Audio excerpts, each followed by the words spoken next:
جو مجھ پر الزام لگانے والے سنو، میں جیل کو ایک مرتبہ نہیں گیا، کئی مرتبہ جیل کو گیا ہوں۔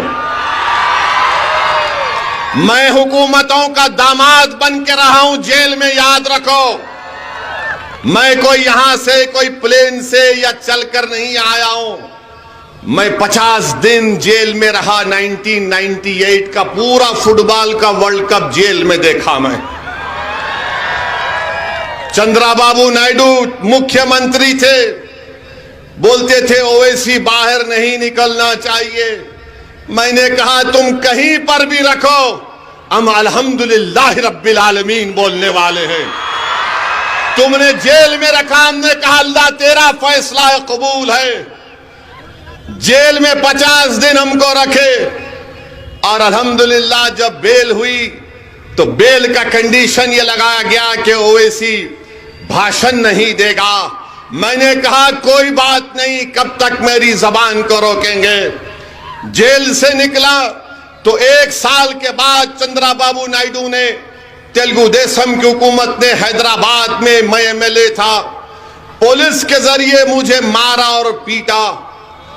پولیس ٹاسک فورس کے ذریعے ایک جلوس جا رہا تھا، اور گھروں میں گھس کر دنگائی لوگ، ناتھو رام گوڈسے کی ناجائز اولاد، معصوم لوگوں کے گھروں میں توڑم پھاڑی کر رہے تھے۔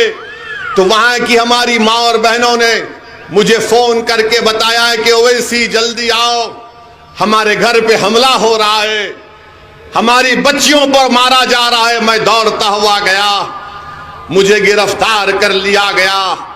پولیس کو آرڈر نائیڈو دیا تھا کہ اویسی کو ختم کر دو، مجھے گرفتار کر کے مجھے اتنا مارا لٹوں سے۔ میرے ساتھ ہمارا ایک ساتھی یونس تھا، اس کے پیر پر گولی ماری گئی، مجھ سے سروس ریوالور سے 2 گولیاں چلائی گئیں، میرے سر پر 18 ٹانکے لگے، پوری پیٹھ اور جسم پولیس کی لاٹھیوں سے لہو لہان ہو گئی، مگر میرے حوصلے میں کمی نہیں آئی۔ جب میں اسپتال میں تڑپ رہا تھا تو میرے والد کی اللہ مغفرت کرے، انہوں نے مجھ سے آ کر کہا کہ اسد الدین ہمت نہیں ہارنا، اس راہ میں انہی راستوں سے تم کو گزرنا ہے۔ مجھے آج بھی یاد ہے کہ میرے والد مرحوم نے مجھ سے کہا تھا کہ آج تم کو یہ محسوس ہو رہا ہوگا کہ روڈ پر لٹا کر تم کو مارا گیا، تمہاری انا کو تکلیف ہو رہی ہوگی، مگر میرے والد نے کہا، کیا کہا نوجوانوں سنو، میرے والد نے مجھ سے کہا کہ امام احمد بن حنبل کی قربانی کو یاد کرو کہ ان کو بغداد کے بازاروں میں پیٹا گیا تھا، امام اعظم ابو حنیفہ کو جیل میں ڈالا گیا تھا۔ میرے والد نے کہا کہ ہمت مت ہارو، جو ظالم حکمران تم سے یہ کام کیا ہے اللہ اس کا جواب دے گا۔ میرے حوصلے اس وقت پست نہیں ہوئے، آج کیسے پست ہو سکتے ہیں؟ میں نے پولیس کی لاٹھیاں کھائیں، اپنے جسم سے خون کو بہایا۔ مجلس کے رفقا اگر آج تمہارے سامنے کھڑے ہیں تو محمد غوث کی شہادت ہمارے سامنے ہے۔ ارے ہم قربانیاں دے کر آئے ہیں، ہم ان کانگریسیوں کی طرح ایئر کنڈیشن کمروں میں بیٹھ کر یا پلین سے اتر کر سیاست نہیں کرتے۔ میری گاڑی پر گولیاں چلائی گئیں، اللہ نے مجھے بچا لیا۔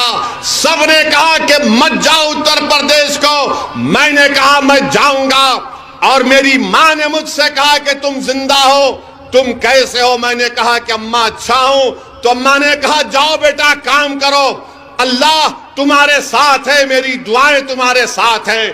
میری بیوی میرے ساتھ تھی، دلی میں میری بیوی میرے ساتھ تھی۔ میں نے اپنے بیوی سے کہا کہ اب آپ حیدرآباد واپس جاؤ، ہماری بیوی نے کہا کہ جاؤ، اللہ آپ کے ساتھ ہے۔ ارے یہ ہم اس میدان میں آئے ہیں تو یہ تربیت لے کر آئے ہیں۔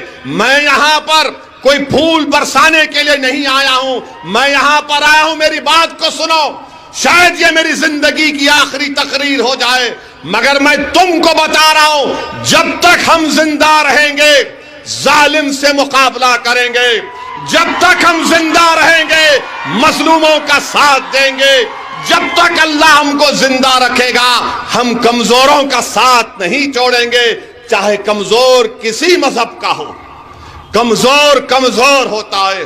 اور یہ الزام لگانے والے کانگریس پارٹی کے لوگ یہ جوکر ہیں اور کانگریس کے نوکر ہیں یہ لوگ.